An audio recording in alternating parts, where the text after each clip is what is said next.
자기 삶의 자리와 마음속에 거룩한 성전을 지어가는 사람들을 하나님은 사랑하시고 그들에게 복을 주십니다. 오늘 우리가 우리의 마음에 거룩한 성전을 믿음으로 지어가고 그 안에서 복을 받고 누리는 아름다운 하루가 되길 기도합니다. 첫 번째 스가랴 1장 1절에서 6절. 포로 귀한 새 세대를 향한 회개의 권면. 주전 520년 8월 백성들의 성전 재건 공사를 독려하기 위한 스가랴의 제1차 메시지 선포. 1절. 다리오 왕 제2년 8월 여호와의 말씀이 스가랴에게 임함. 2절에서 6절. 포로 귀한 새 세대를 향한 회개 권면. 2절에서 3절. 과거 징계받은 조상들과 달리 여호와께 돌아올 것에 대한 권면. 너희는 내게로 돌아오라. 그리하면 내가 너희에게로 돌아가리라. 4절. 조상들을 본받지 말라. 그들이 내 말을 듣지 아니하였노라. 5절에서 6절. 과거 조상들에게 심판 예언이 성취된 사실의 지적. 우리의 행위대로 우리에게 행하셨도다. 스가랴서는 학개서와 함께 제1차 포로 귀한 세대 선민을 제1차 대상으로 하여 기록된 책으로 그 주제 또한 학개서와 일정 부분 일치합니다.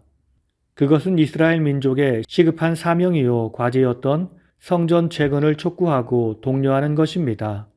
학개서가 오직 성전 재건을 촉구하고 독려하는 것만을 주제로 하는 것과는 달리 스가랴서는 성전 재건 독려를 주제로 하는 전반부와 함께 후반부에서는 성전이 재건된 후 약 30년 40년이 지난 때를 배경으로 하여 겸손한 왕이자 참 목자이신 메시아를 중심으로 한 선민의 복된 종말론적 미래 제시를 그 주제로 합니다.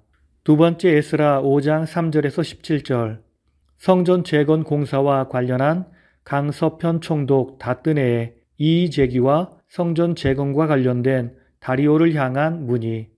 주전 520년. 3절에서 5절. 유다 귀환민들의 성전 재건 공사 재개에 대한 총독 다뜨네의 진상조사.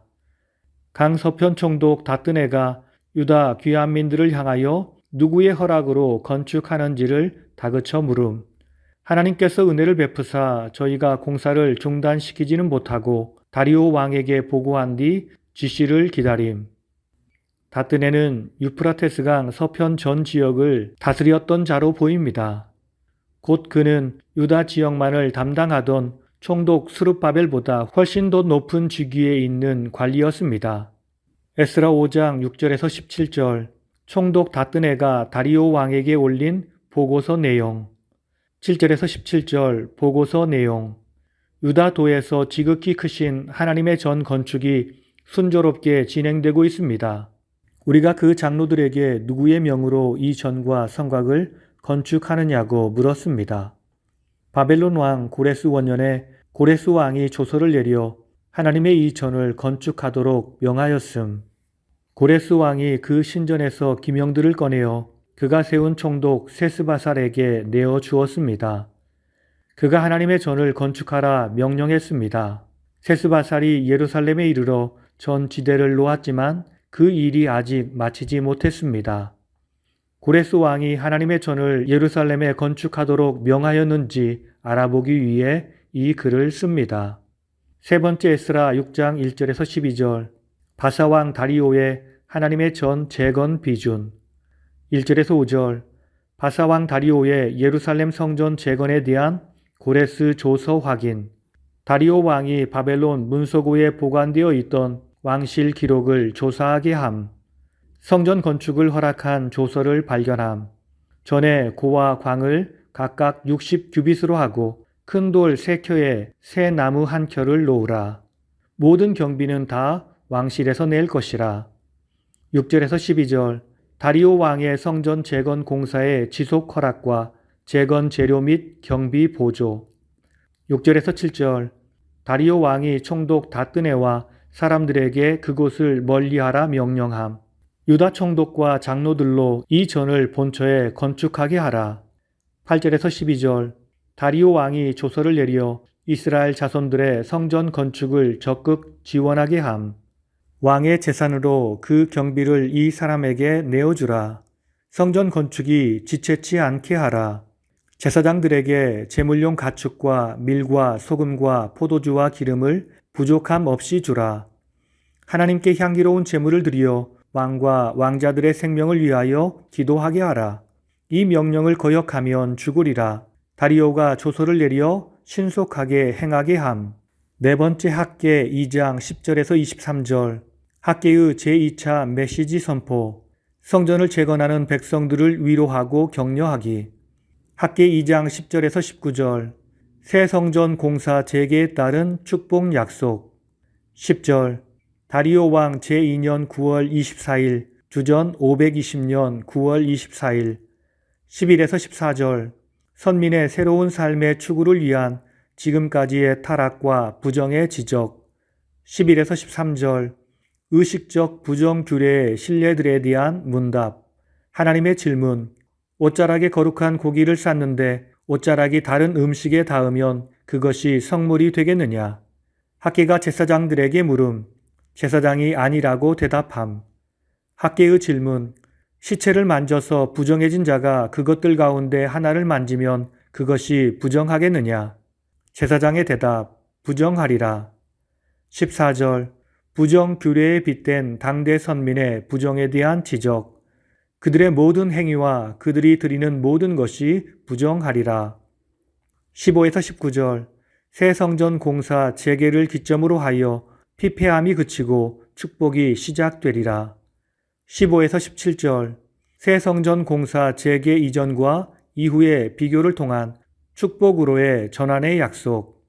여호와의 전에 돌이 돌 위에 놓이지 아니하였던 때를 생각해보라.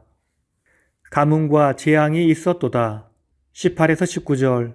새 성전 공사 재개 이후의 축복의 삶.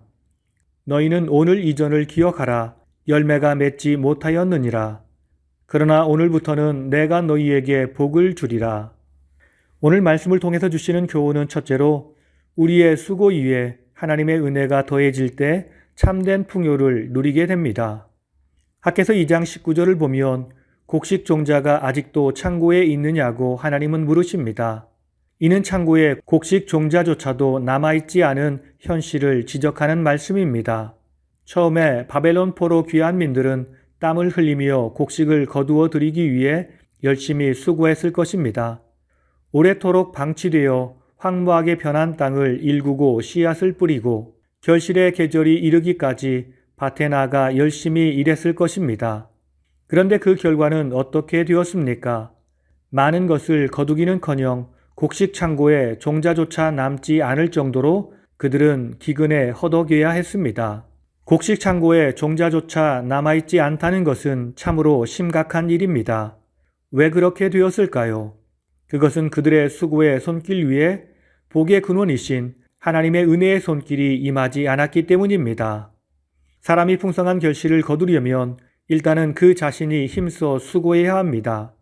동시에 그의 수고의 손길 위에 반드시 하나님의 은혜의 손길이 임해야 합니다. 왜냐하면 심고 물을 주는 것은 사람이나 그것으로 자라나게 하고 열매를 맺게 하시는 이는 오직 한 분 만물의 주관자 하나님이시기 때문입니다.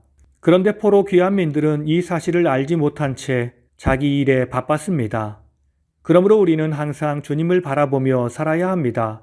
주의 은혜를 구하며 살아야 합니다. 주님이 우리의 삶에 은혜를 부어주시면 우리는 풍성해질 수 있습니다. 오늘 이 하루가 내 힘으로 몸부림치며 사는 것이 아니라 주님께 모든 것을 맡기며 주님의 도움으로 승리하고 부해지는 복된 날이 되길 예수님의 이름으로 간절히 축원합니다. 다 함께 기도하시겠습니다.